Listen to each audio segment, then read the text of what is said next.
शिवाय। ओम नमः शिवाय।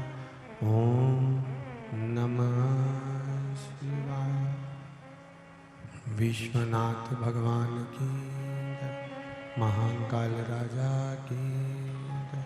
ओमकारेश्वर भगवान की जय। कुबेरेश्वर महादेव की जय। हर हर महादेव, हर हर महादेव, हर हर महादेव। काशी विश्वनाथ, ओगड़दानी, त्रिकालदर्शी, कैलाशी, अविनाशी भगवान शिव, जिनकी पुनीत पावन शिव महापुराण की कथा संपूर्ण विश्व के कल्याण हेतु बाबा देवादिदेव महादेव की कृपा से श्रवण करने का सौभाग्य प्राप्त हुआ है।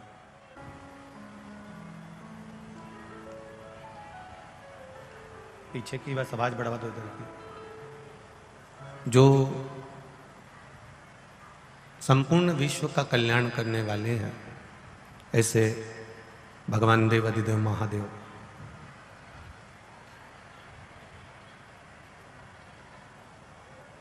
कई लोगों के मन में एक प्रश्न खड़ा हो जाता है कि रोज रोज शिव पुराण आस्था चैनल पर हम सुनते हैं,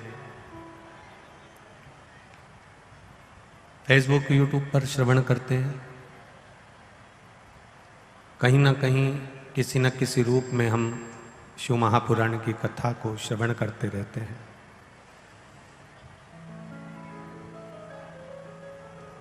ऐसा क्यों?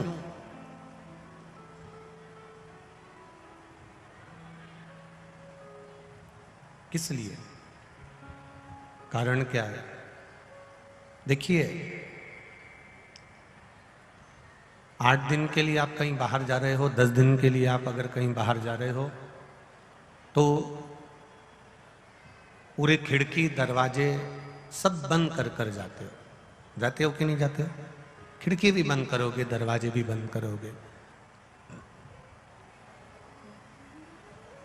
अब 8-10 दिन के लिए आप बाहर गए और आपने सारे खिड़की दरवाजे सब बंद कर दिए, सब कुछ बंद कर कर गए। इसके बाद भी घर के अंदर खिड़की बंद है, दरवाजे बंद हैं, रोशनदाने बंद हैं, ताले लगे हुए हैं, उसके बाद भी घर में धूल जमती कि नहीं जमती? बोलो, जम के बोलो जरा। जमती है ना? अब तुमने खिड़की भी बंद करी है, दरवाजे भी बंद करे हैं, सब कुछ बंद कर कर आप 8 दिन के लिए, 10 दिन के लिए गए, और तो भी घर के अंदर धूल जम जाती है। लोग पूछते हैं कि रोज रोज शिव पुराण क्यों जरूरी है, रोज रोज क्यों कथा सुनी जाए टीवी पर, क्यों मोबाइल पर, क्यों पंडाल में बैठकर कथा सुनी जाए?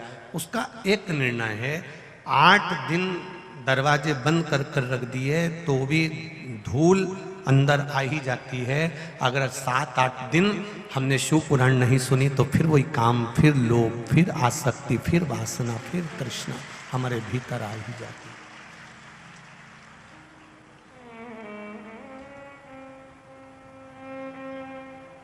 भोजन रोज जरूरी है, तो भजन भी रोज जरूरी है।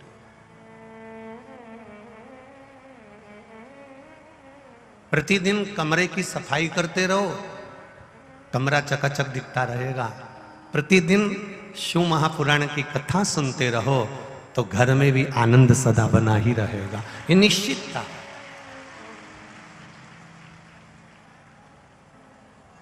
कुछ समाप्त नहीं होता भजन करने से, कुछ खत्म नहीं होता सत्संग करने से, संकीर्तन करने से। आप अगर अपने जीवन में थोड़ा सा भी शिव महापुराण की कथा को देखो, जब कथा सुनने बैठोगे ना, तो कोई कोई ऐसा भी आएगा जो बीच में आके खड़ा हो जाएगा, खड़ी हो जाएंगी और तुमको डिस्टर्ब करेंगी, तुम्हें कथा सुनने में तकलीफ देंगे कि तुम कह भी रहे हो बैठ जा, यहीं बैठ जा, पर फिर भी वो नहीं हिले, क्योंकि उसको ऊपर से भेजा गया है कि ये कथा सुनेगी और तुझे इसके बीच में जाके खड़े होना है। अगर इसने पूरी शिव महापुराण की कथा सुन ली, 3 घंटे की कथा सुन ली, तो फिर शंकर जी को इसका काम पूरा करना पड़ेगा। पर वो काम शिव जी खुद अटकाना चाहते हैं, इसलिए किसी ना किसी को खड़ा कर देते हैं कि ये तुम्हारे बीच में कहीं बांधा उत्पन्न कर दे, कुछ ऐसी बांधा उत्पन्न करे कि जिससे तुम्हारा चित्त, तुम्हारा मन, तुम्हारी वृत्ति शिव तत्व तक ना पहुंचे, शंकर जी तक वो ना पहुंचे।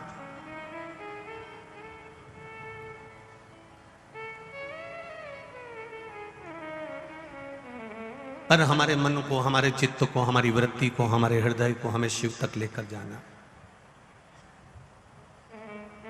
हमारे हृदय को कोई कहे तुमसे, कई लोग कहते हैं कि संसार में अकेला आया हूं, अकेला जाना है। ना ना ना ना ना, मृत्यु लोक में जन्म लिए हो, कभी अकेले नहीं हो। माता के गर्भ में अगर तुम अकेले होते तो कब के मर गए होते, अंदर सड़ गए होते, अंदर कष्ट भोग रहे होते। पर माता के गर्भ में जब संतान आती है, माता के गर्भ में जब बच्चा आता है, तो उसके साथ वो अकेला नहीं होता, मेरा महादेव एक अंश के रूप में उसके साथ विराजमान होता है। जन्म से लेकर मृत्यु तक, जन्म से लेकर अंतिम अवस्था तक मेरा देवाधिदेव महादेव तुम्हारे साथ में है, जन्म से मृत्यु तक। हां, थोड़ी परीक्षा ज्यादा ले सकता है, थोड़ा कष्ट जिंदगी में आ सकता है। एक पत्र आया है, देखिए।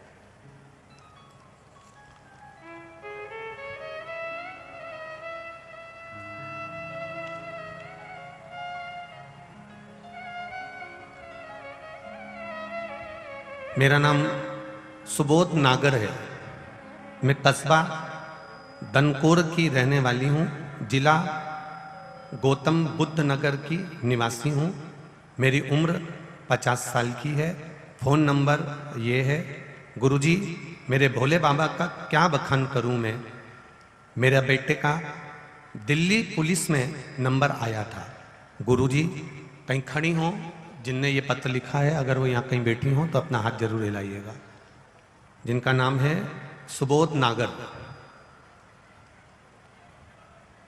कस्बा दनकोर की रहने वाली है। कहीं बैठी हो तो हाथ हिलाइएगा। दिख गई क्या? अच्छा, इधर ही है, ठीक है, ऐसा हाथ हिला दूंगा। श्री शिवाय नमस्तुभ्यं। मैं बाबा का क्या वर्णन करूं गुरुजी। दिल्ली पुलिस में मेरे बेटे का नंबर आया था।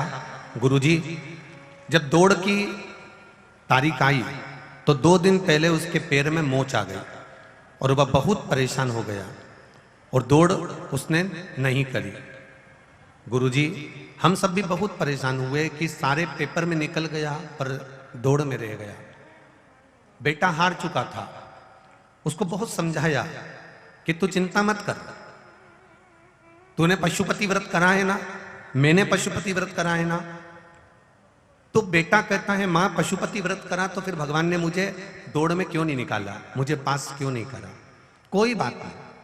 सियोर वाला महाराज कहता है, हारना नहीं चाहिए, फिर मेहनत करना चाहिए। वापिस पशुपति व्रत कर, मैं भी करूंगी, तू भी कर। दोनों ने पशुपति व्रत करना फिर प्रारंभ करा। 5 पशुपति व्रत हुए। बेटे ने आकर कहा, माँ दरोगा की नौकरी के लिए फॉर्म भरा रहा है। मैंने कह दिया भर दे। अपने पशुपति व्रत चल रहे थे, दरोगा की नौकरी के लिए फॉर्म भराया। बाबा की ऐसी कृपा हुई है गुरुदेव, वो साधारण पुलिस के लिए फॉर्म था, ये दरोगा के लिए था। बाबा ने उसमें नहीं करा और दरोगा की नौकरी मेरे बेटे को दिलवा दी। उसकी ट्रेनिंग चल रही है सीतापुर में। बाबा की कृपा है, इसलिए मैं यहाँ प्रणाम करने आई हूँ। बधाई आपको माता जी, दोनों हाथ हिला दो एक बार। हर हर महादेव, बहुत बहुत बधाई। एक बार अगर ना सुने, आप पुकारो उसको।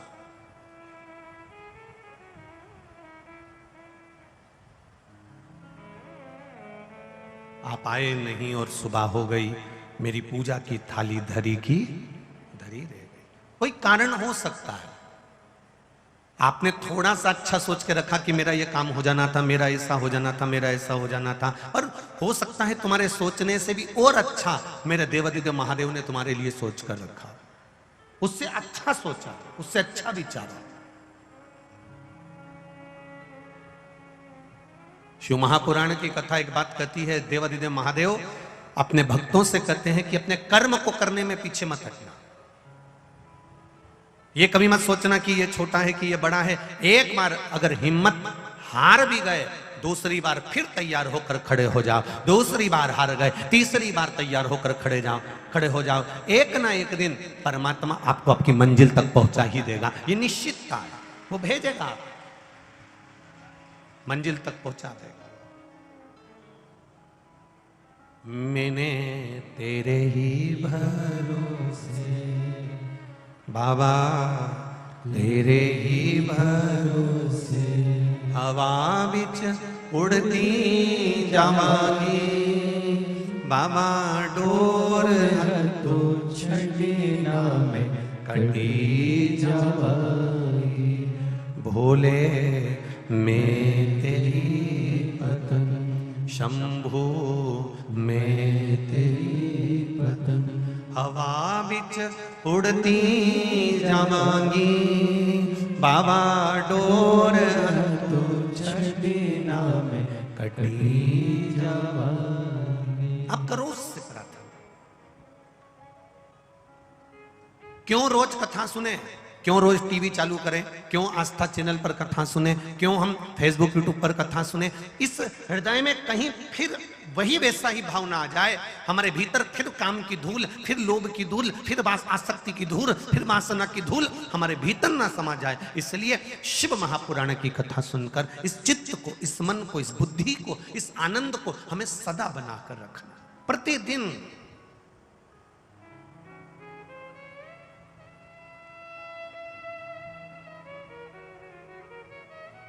जैसे एक घर में बेटा होता है और एक घर में बहू, बेटा और बहू दोनों होते हैं, तो जब भी कोई बात करता है तो लोग कह देते हैं ये इसकी दुल्हन है। बोलो, बोलते कि नहीं बोलते? जम के तो बोलो, बोलते हैं ना, ये इसकी दुल्हन है, ये इसकी लाड़ी है, ये इसकी बहू है। मतलब और कभी किसी ने बात बात में ये कभी नहीं कहा कि ये इसका दूल्हा है, ये इसका लाड़ा है, ये इसका स्वामी। तो ये ऐसा नहीं बोलते, हमारे यहाँ बोलते हैं तो कहते हैं ये इसकी दुल्हन है। मतलब उसकी शादी को 40 साल हो गए, उसकी शादी को 30 साल हो गए, उसके बाद भी वो दुल्हन की दुल्हन ही है, वो आज तक दुल्हन के पद से पीछे नहीं हटी है। उसी तरह जैसे एक बार शादी हो जाने के बाद ये उसकी दुल्हन जिंदगी भर के लिए बनी रहती है, उसी तरह एक बार शंकर की कथा सुनने के बाद आप भी महादेव के जिंदगी भर बने रहिए। ये सुख हमारे जीवन का होना चाहिए, ये हमारे भीतर का एक भाव प्रकट होना चाहिए। इसीलिए कहते हैं बोल बम का नारा है, बाबा एक सहारा है। आप जब जब परमात्मा के पास में जाएं, आप जब जब शिवालय तक जाएं, आप जब जब शंकर की चौखट तक जाएं, आप जब जब मंदिर तक जाएं, आप जब जब भगवान की कथा तक जाएं, तब आपके भीतर ये भाव प्रकट होना चाहिए कि मेरा बाबा एक मेरा सहारा बनकर चल रहा है, मेरा बाबा मेरा अपना बनकर चल रहा है, ये मुझे डूबने नहीं देगा, ये मुझे नष्ट होने नहीं देगा, ये मुझे बर्बाद होने नहीं देगा, ये मुझे थाम लेगा।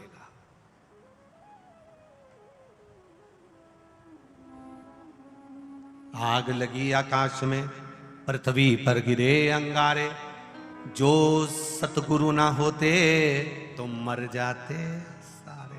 वो संभाला है, उसने संभाल रखा है, उसने बचा रखा है। कभी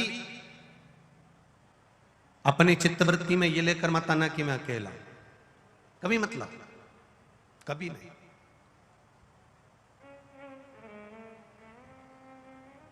एक बात का अनुभव करना कभी जिंदगी में, हम तो करते ही रहते हैं, आप भी अपने जीवन में एक अनुभव करिएगा। कभी शंकर जी के मंदिर में बैठे हो, शिवालय में बैठे हो और जल चढ़ा रहे हो, कभी अकेले बैठे हो और भगवान शंकर का स्मरण कर रहे हो, श्री शिवाय नमस्तुभ्यम का जाप कर रहे हो, कभी एकांत में बैठे हो, भगवान का भजन कर रहे हो, स्मरण कर रहे हो, अपने दुख का स्मरण कर रहे हो कि मुझे ये तकलीफ आ गई है, भोलेनाथ आप मुझे संभाल लो। कभी तुम्हारी चित्त वृत्ति में एकांत में बैठकर ये विचार आए तो तुम अनुभव करना कि तुम जहां बैठी हो ना, थोड़ी देर अगर आंख बंद करी, आप बैठे बैठे शिव जी को देख रही हो या नंदी को देख रही हो या सोच रही हो, विचार कर रही हो, आप भगवान शिव का अगर गुणगान करी हुई हो, शिव की भक्ति में डूबी हुई हो, तो तुम्हें ऐसा अनुभव होगा कि तुम्हारे पास में से कोई निकल कर गया है, कोई तुम्हें देख रहा है, कोई तुम्हारे पास बैठा हुआ है, कोई ऐसा अनुभव तुम्हारी जिंदगी में आएगा, ऐसा अनुभव तुम्हारे जीवन में आएगा कि कोई मेरे नजदीक में खड़ा हुआ है, कोई मुझे देख रहा है। देखते देखते एकदम तुम्हारा ध्यान जाएगा कि कोई मुझे यहां देख रहा है, कोई मुझे वहां से देख रहा है, कोई मुझे पुकार रहा है, कोई कभी तुम एकांत में शिव भक्ति में लगे हो तो तुम्हें ऐसा अनुभव होने लगेगा कि कोई ने मुझे आवाज लगाई है, कोई मुझे पुकार रहा है। पलट कर देखोगे, जाने का प्रयास करोगे, उससे मिलने का प्रयास करोगे, अकेले बैठे हो, कौन है तुम्हारे साथ में? अब तुम यहां कह रहे हो कि मैं अकेला हूं, पर शिव महापुराण की कथा कहती है मां के गर्भ में जब बच्चा आता है, उस गर्भ में जब बच्चे को प्राण उत्पन्न हो जाते हैं, तब देवाधिदेव महादेव को ये नियम है, यम धर्मराज स्वयं जब भगवान के नंदी बनकर विराजमान हुए, धर्मराज जब नंदी बन गए, धर्मराज जब नंदी के रूप में शिव जी के बनकर रहने लगे, तब धर्मराज ने महादेव से कह दिया था, प्रभु जो गर्भ में रहे, उस गर्भ में रहने वाले बच्चे से अंतिम श्वास तक आपको प्रत्येक संसार में रहने वाले व्यक्ति का साथ देना पड़ेगा। शिव जी ने वचन दे दिया, जब माता के गर्भ में बच्चा आएगा और जब तक वो मरेगा, 80 साल 90 साल 100 साल 150 साल, जब तक वो मरेगा तब तक ये शिव उसके हर पल हर घड़ी हर क्षण साथ रहेगा। अब विचार आपको करना है, जैसे एक चूल्हे के अंदर आप माताएं हैं, बहुत सारे भाई लोग भी बैठे हुए हैं, आप लोगों ने अंदाजा लगाया होगा, कभी कभी एक चूल्हे के अंदर अभी अब वो भी जान दो, अभी होली निकली है, अभी होली निकली है, अब होली की लकड़ी पूरी जल गई, होली का कंडा, होली की गोबरी, ये सब जल गई, राख राख इकट्ठी हो गई, करें दर्शन की नहीं करें? अब होली की राख राख पड़ी है, पर यदि 1 दिन हो गया, 1.5 दिन हो गया, 2 दिन हो गया, होली की राख राख पड़ी हुई है, और राख पड़ी थी और इतने में कहीं से जम के हवा का झोंका आ जाए, एकदम तेज हवा चल जाए, तो उसमें कहीं ना कहीं का एक अंगारा ऐसा रहता है जो धधक जाता है, जिसमें प्रकाश नजर आ जाता है। उसी तरह भगवान तो तुम्हारे साथ हर पल है, मेरा शिव तुम्हारे साथ हर घड़ी है, मेरा भोलेनाथ तुम्हारे साथ पल पल में कदम से कदम मिलाकर चल रहा है, तुम्हारी श्वासों के साथ मेरा महादेव चल रहा है। बस एक भक्ति का हवा का झोंका आना चाहिए तो मेरा महादेव प्रकट हो सकता है, उसको प्राप्त किया जा सकता है। एक पवन का झोंका होगा, शिव तत्व सम्मुख होगा।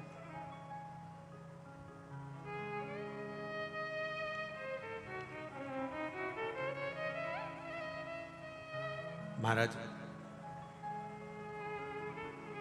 वो तैयार है, कहीं छुपा हुआ है, उस छुपे हुए मेरे देव अधिदेव महादेव को एक भक्ति के बल पर प्रकट किया जा सकता है। कई लोग बड़ा आश्चर्य करते हैं कि शिव महापुराण में ऐसा क्या है।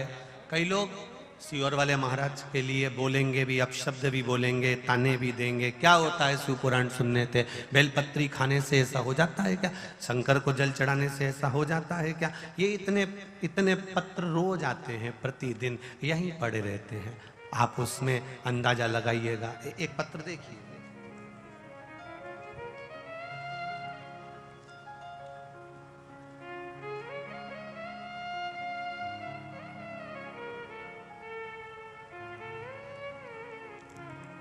सारी डॉक्टरों की रिपोर्ट भी उन्होंने लगाई है इसमें। मेरा नाम राम किशोर है और मेरी पत्नी का नाम माया है और हम ग्वालियर के रहने वाले हैं।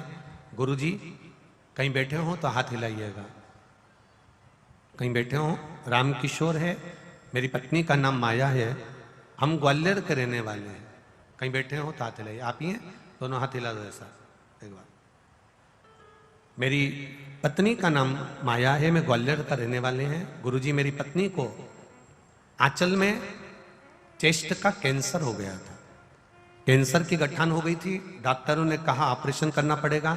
हमने ऑपरेशन भी करवा लिया और कीमो की थेरेपी और रेडियोथेरेपी भी करवा ली। और इसी बीच हम सीहोर भी गए और वहां से रुद्राक्ष भी लाए। और फिर अचानक से मेरी पत्नी को पैरालिसिस का अटैक भी 2 बार आया और डॉक्टर ने सिर का MRI कराया, उसमें सिर में 2 गठाने और बताई और गुरुजी डॉक्टर ने जवाब दे दिया कि अब यह ठीक नहीं होगी। और इतनी ज्यादा हालत खराब हो गई कि बिस्तर से उठना भी मुमकिन नहीं हो गया। पर हमने विश्वास रखा था महादेव पर।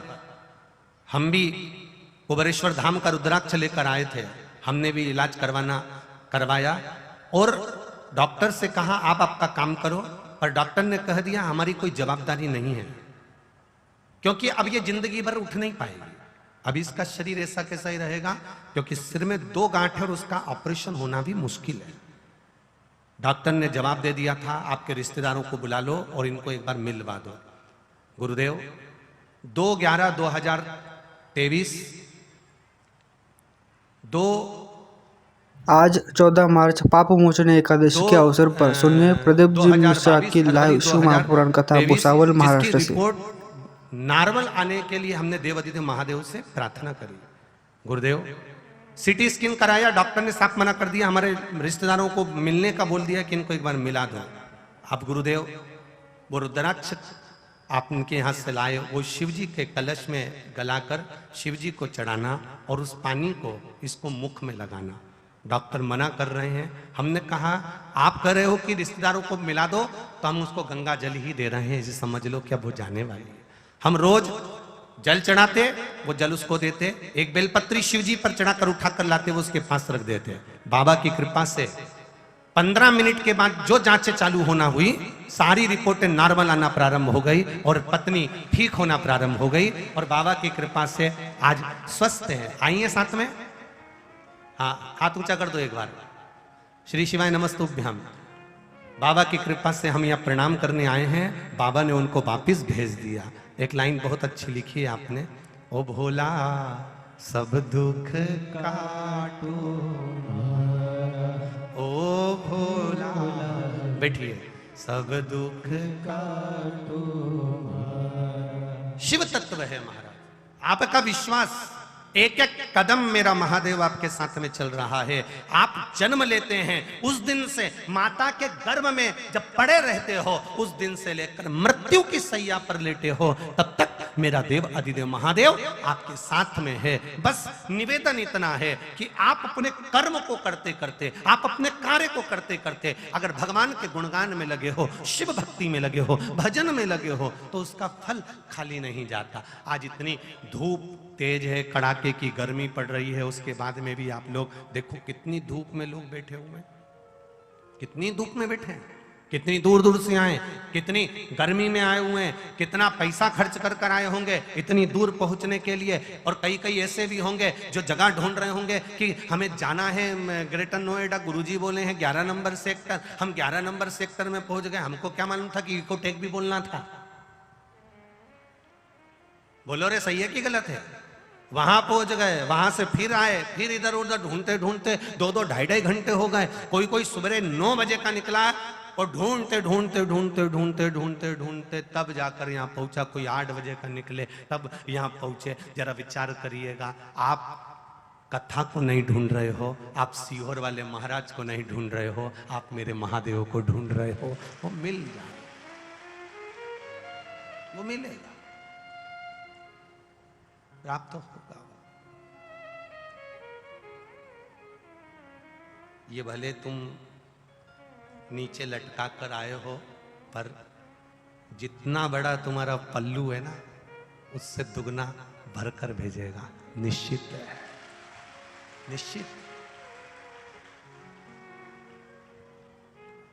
बुलाता जरूर है, उसकी कृपा, उसकी करुणा, उसकी उदारता, उसकी दया होती जरूर है। आप पुकारो उसको,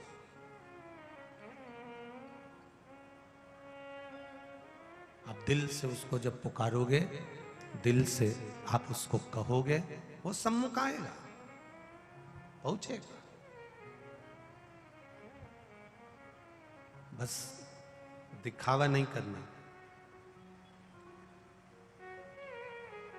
यदि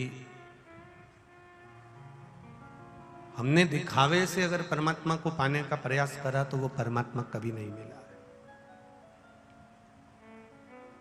शिव मंदिर में भी जाना है तो हमको केवल विश्वास के बल पर जाना है, उसकी दृढ़ता के बल पर जाना है, उसके भरोसे पर जाना है। और विश्वास रखकर जब हम उसकी शरणागति की ओर जाएंगे तो वो आप रूप प्राप्त होगा अपने आप। पत्थर में चिंगारी है, उसको प्रकट करना आना चाहिए। लकड़ी में भी आग है, उसको प्रकट करना आना चाहिए। सर्वस्व परमात्मा है, उसको देखने की दृष्टि तुम्हें चाहिए।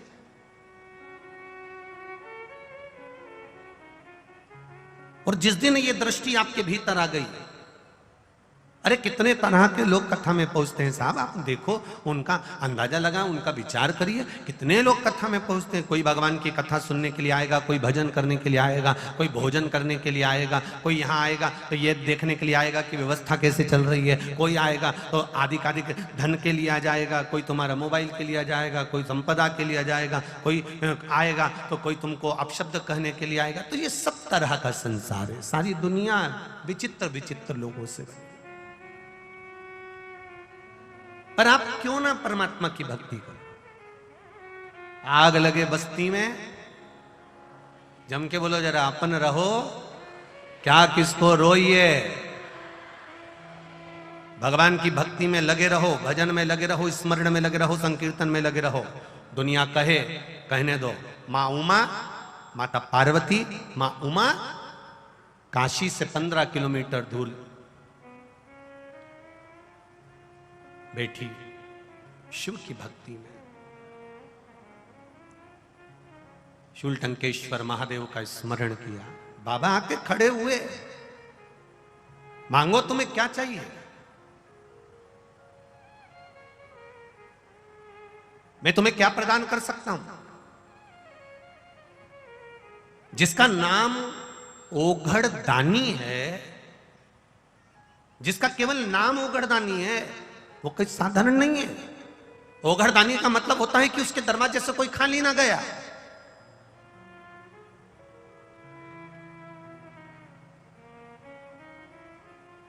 कोई खाली ना जाए उसके द्वार से। इतना देने वाला, इतना देने वाला कि वृक्ष के ऊपर एक शिकारी बैठा हुआ है और वो शिकारी पांव से उसके बेलपत्री की पत्तियां टूटकर नीचे शिवालय पर जाकर गिर रही थी। एक एक बूंद पानी जब पी रहा था, होठों से टपक कर नीचे जा रहा था और शिवालय पर गिर रहा था। जरा विचार करिए, पैर से टूटी हुई बेलपत्री, पेड़ से, पांव से टूटी हुई पत्ते नीचे जमीन पर जाकर गिर रहे हैं। जल के छाजल से जल नीचे गिर रहा है और मेरा ओघड़दानी प्रकट हो जाता है और आशीर्वाद दे देता है। जरा विचार करिए, ऐसा संसार में कोई देव हो तो जरूर बताना, जिसके ऊपर कुछ चढ़ भी गया तो उसको क्रोध नहीं है। कोई क्रोध नहीं, कोई क्रोध नहीं। अब ये तो शिव जी थे, ये तो ओघड़दानी मेरे भोलेनाथ, मेरे शंकर जी थे। अब आपकी बारी आ जाए तो आप क्या करोगे। जरा सी कोई ने तुमको झूठी प्लेट हाथ में दे दी, झूठी प्लेट तुम्हारे हाथ में आ गई, उतनी देर में तुम्हें क्रोध आ गया।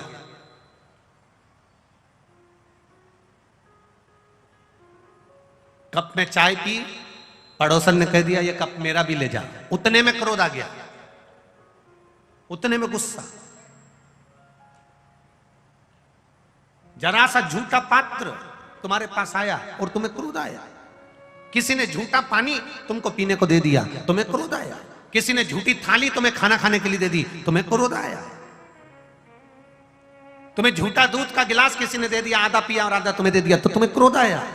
पर मेरे महादेव को, मेरे ओघड़दानी को, मेरे देवाधिदेव महादेव को मिला। शिवजी जानते हैं संसार में अच्छा कहां है, मिलेगा तो झूठा ही मिलेगा, झूठा।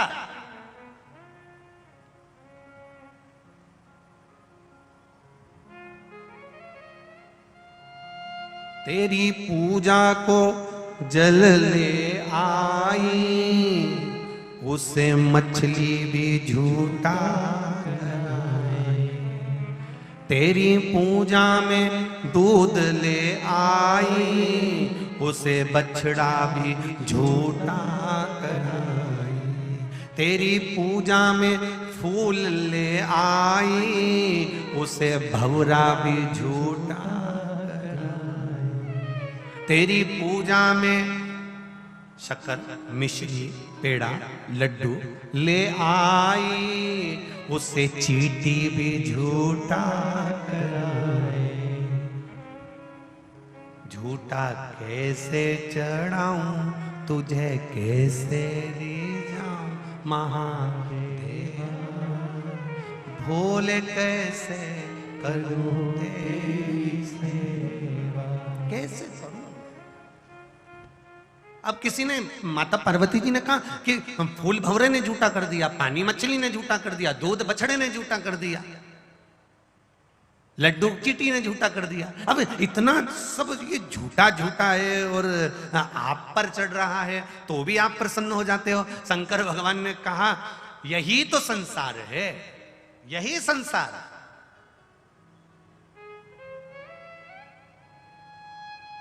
दूध झूठा हो सकता है, जल झूठा हो सकता है, फूल झूठा हो सकता है, शक्कर झूठी हो सकती है, लड्डू झूठा हो सकता है। मेरे महादेव माता उमा से कहते हैं, पर व्यक्ति का प्रेम महादेव के प्रति झूठा नहीं हो सकता।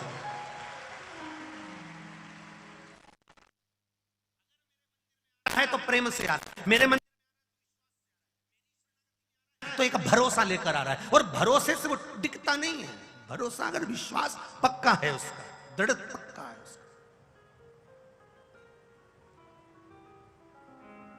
एक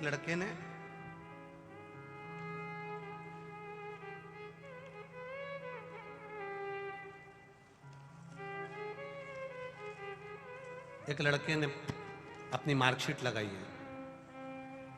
लोकेश कुमार, माता श्रीमती रेणु गुप्ता, पिता श्री रमेश प्रसाद गुप्ता, मोतीहारी बिहार का निवासी हूं। कहीं बैठे हो तो हाथ हिलाइएगा।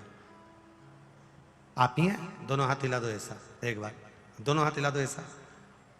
मोतीहारी बिहार का निवासी हूं। 12वीं बोर्ड के परीक्षा के पूर्व मेरा एक मित्र आदर्श रमन के द्वारा मुझे एक वीडियो भेजा गया, जिस वीडियो में आपने बेलपत्र और शहद का उपाय बताया था। दुनिया के लोग उस बेलपत्र और शहद के उपाय को हंसी समझते हैं। मैंने सोचा इसे प्रयोग करके देखते हैं। मैं हर एक विषय के परीक्षा के पहले पढ़ाई भी खूब करता। पढ़ाई के साथ में आपने कहा था कि कर्म करना और कर्म के साथ में फिर शिव पर विश्वास करना। एक बेलपत्री ले जाता, शिव जी को शहद लगाकर आता। मेरे दोस्त मुझ पर हंसते। 12वीं बोर्ड की परीक्षा में मैंने भी बाबा से कह दिया था, बेलपत्र लगा रहा हूं, पहली बार किसी महाराज के कहने पर जा रहा हूं, और वो भी उसको देखा नहीं महाराज को, पर पहली बार शंकर के मंदिर जा रहा हूं। आज तक किसी के चक्कर में नहीं पड़ा। परसेंट अगर आ गया ना बाबा तो मानूंगा कि शिव पुराण है। बेलपत्री लगाता, परीक्षा देने चले जाता। खूब पढ़ाई करी, दिल से पढ़ा और दिल से बेलपत्र लगाई। गुरुजी, विश्वास किसको कहते हैं? मेरा 95% रिजल्ट आया और मैं उसकी मार्कशीट लगाकर भेज रहा हूं। यह शिव तत्व है। बधाई बाबू आपको। हर हर महादेव। बैठिए। श्री शिवाय नमस्ते। यह शिव तत्व है। भरोसा किसको कहते हैं? विश्वास किसको कहते हैं? जल झूठा हो सकता है, दूध झूठा हो सकता है, चढ़ाने वाला पुष्प झूठा हो सकता है, मिठाई चींटी की झूठी हो सकती है, पर आपका शिव के प्रति प्रेम और विश्वास कभी झूठा नहीं हो सकता। आप करो उसके प्रति लगा।